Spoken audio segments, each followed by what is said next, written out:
Merci Monsieur le Président. Ma question s'adresse au ministre des Solidarités et de la Santé.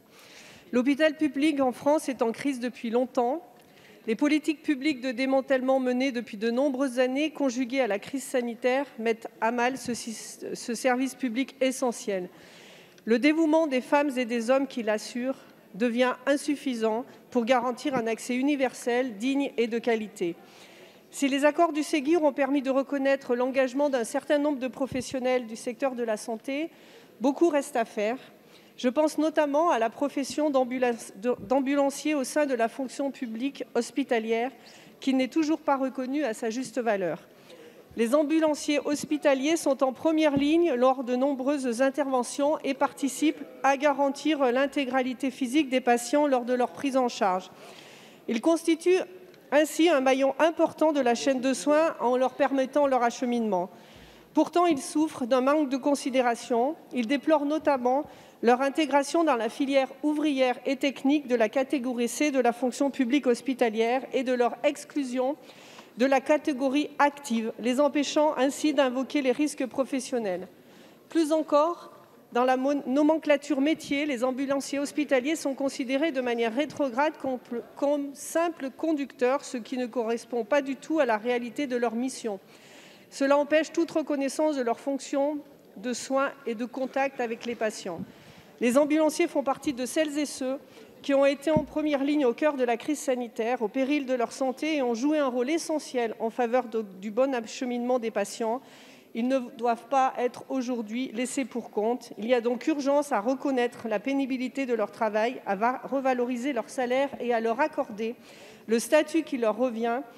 Monsieur le ministre, le gouvernement entend-il cette détresse qui monte? Comment envisagez-vous de mettre en œuvre ces nécessaires revalorisations?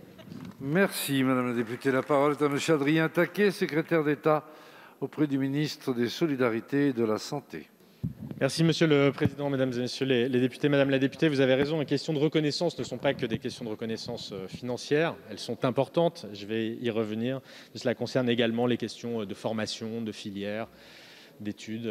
Et à cet égard, vous le savez, Madame la députée, le gouvernement a d'ores et déjà pris un certain nombre de dispositions. D'une part, sur la question de la réingénierie de la formation des ambulanciers, elle a été inscrite, cette réingénierie, dans le protocole d'accord de la fonction publique hospitalière du Ségur du 13 juillet 2020. C'est une réforme qui était très attendue et qui doit permettre de répondre aux évolutions de la profession et aux besoins exprimés tels que vous les avez exposés dans votre question. Le ministère des Solidarités et de la Santé a engagé des travaux en ce sens dès septembre 2020 dans le cadre d'un groupe de travail qui réunit l'ensemble des acteurs et dont la dernière séance s'est tenue avant l'été, le 15 juin dernier.